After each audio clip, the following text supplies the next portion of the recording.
Hi, it's Dr. Karen, and I'm so excited to tell you about what I'm studying next. You've read my book, The Brain Retrain, How to Renew Your Mind Guide.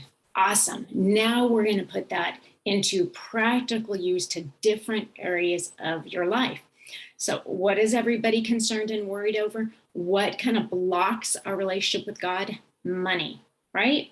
So I'm doing a full study of money. I'm writing a new book about how to use the Brain Retrain system to walk in the prosperity that God intends for you to have.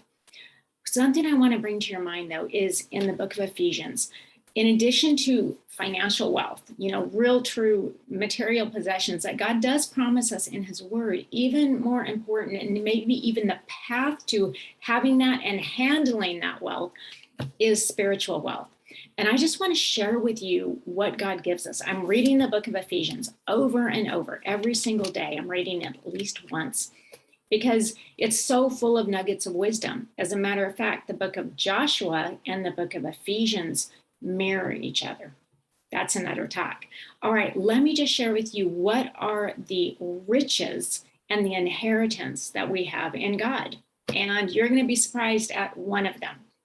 All right, so he gives us grace. And with grace, that comes wisdom and practical understanding. Do you think if you were going to make more money, receive more money, manage more money and wealth, that you would need wisdom and practical understanding? I know I do. He also gives us his secret desires and long-range plans.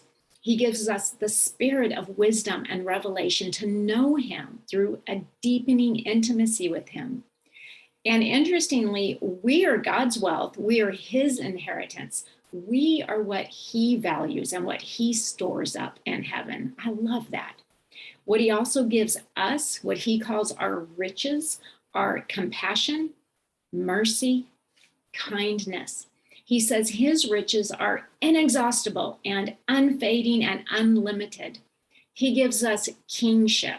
Do you think kings have wealth and influence? Absolutely. He gives us his glory and his favor. He gives us supernatural strength, might, and power. He gives us appointments, callings, missions. This is all just in Ephesians. 6 little chapters. He also gives each of us divine gifts to contribute to the growth of all, to build up and to perfect one another.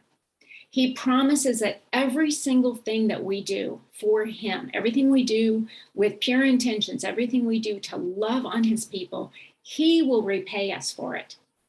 And then he also says, last one, prosper. And here's what God spoke into my spirit. If he does not specify it, explain the riches and the wealth or the prosperity by a spiritual explanation, he means money. Now, granted, in the whole of Ephesians, I saw all of these spiritual blessings, and I only saw the word prosper, meaning financial prosperity, once.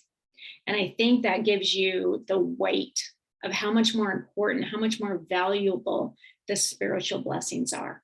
And I think for us to have the wealth we desire, we need the spiritual wealth first so that we can mature, so we can grow up, so we can walk in our kingdom role. Because this is it. This is our qualifying field right now. We're in grad school right now. Whatever role you want to have in the coming kingdom, you need to be preparing for it now. So maybe you are going to be serving the kingdom in very important ways, such as with providing food, with farming, or perhaps you're going to be involved in a leadership role or a teaching role. God has already placed that desire within you right now. And within that role, you can be training spiritually. And money is a spiritual concept. Your relationship with money is very reflective of your relationship with God. And I'm going to teach you more about that. But be looking forward to the book because we are going to brain retrain out all of your blocks and barriers to receiving God's prosperity. So God bless you. I'll see you next time.